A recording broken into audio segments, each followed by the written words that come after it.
Supermen? Mustaches? Godlike figures doing godlike things? I'm talking about Henry Cavill's Superman, right? Wrong. Today, we'll be talking about Loki and everyone's favorite mad philosopher with facial hair to match. It's not terribly often that superhero shows and television draw on Friedrich Nietzsche, but Loki stands out as one of, if not the most philosophically rich property in the entire Marvel Disney catalog. I could and I might make a whole series unpacking the themes and techniques showrunner Michael Waldron uses to talk about things like the morality of a deterministic God and the danger of groupthink inherent in any religious system. But today, I want to talk about how Loki utilizes Nietzsche's death of God motif. Boiled down, Loki is a story about a once great god who finds meaning by looking outside of himself after he confronts the traumatic realization of his own mortality. In this way, this story can't be told at all without the death of a god. Loki's original death allows his character to be reimagined and resurrected in a meaningful way.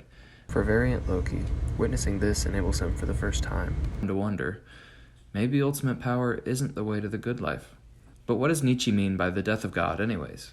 Contrary to some reactionary fundamentalist thought today, he did not mean that God physically was and then died. Rather, disaffected by the state-supported Lutheranism of his time, of which his father was a priest, Nietzsche believed that Christianity was losing and would eventually completely lose its unifying power over Western civilization following the paradigm shift of the Enlightenment. Once the church loses its monopoly on truth, where will the commoner look for meaning? Would he be a fully actualized Ubermensch that would forge a bold new morality and system? Or would he be an aimless couch potato that sits, blinks, and exists without significance? These are questions that Loki takes on in full force. From the very first episode, Michael Waldron makes it clear that the death of God will play an important role in the series. This is made obvious by Loki's own death, which enables him to become a better man, but also something very peculiar in the way the episode ends.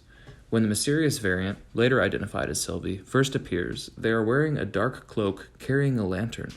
They throw the lantern to the ground, and the TVA agents hunting them simply burn. Now this raises some interesting questions. First, why does the most dangerous variant in the universe choose to use a lantern instead of, say, any other weapon? Why does a trans-temporal police force that uses infinity stones as paperweights fall like flies when a little spark flares up? Shouldn't they be impervious to such a simple, elemental factor? I contend that the answer lies not in an impossibly convoluted science fiction explanation.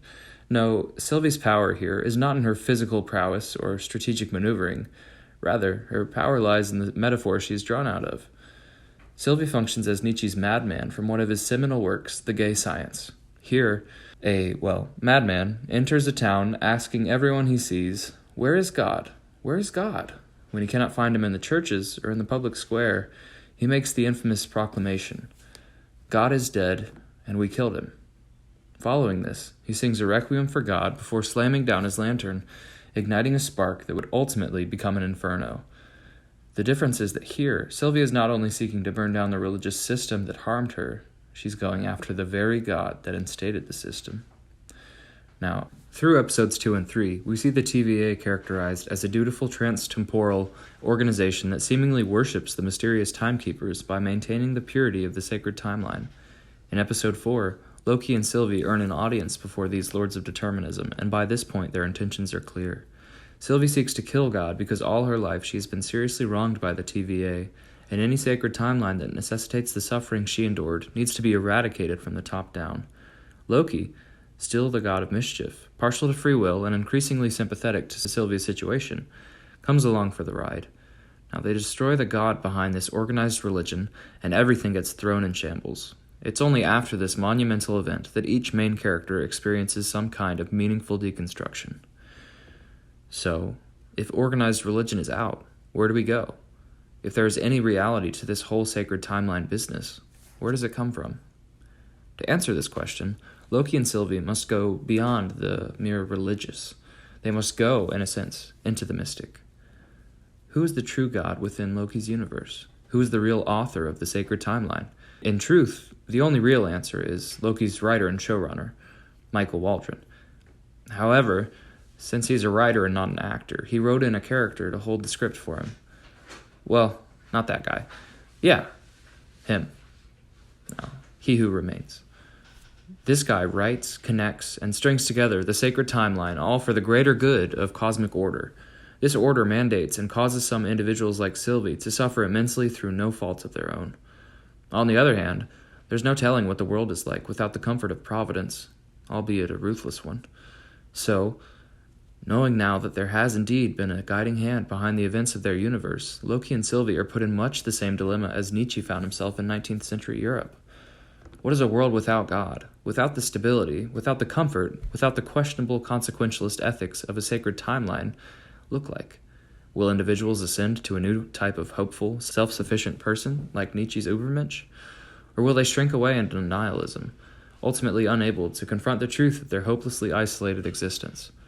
This remains to be seen, but it must absolutely be addressed, because Sylvie unilaterally decides to plunge the world into freedom from its totalitarian timekeeper.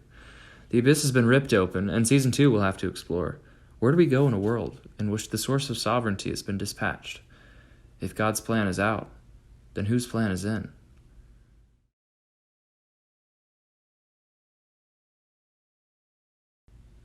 Needless to say, I really love Loki so far. I think it's brilliant.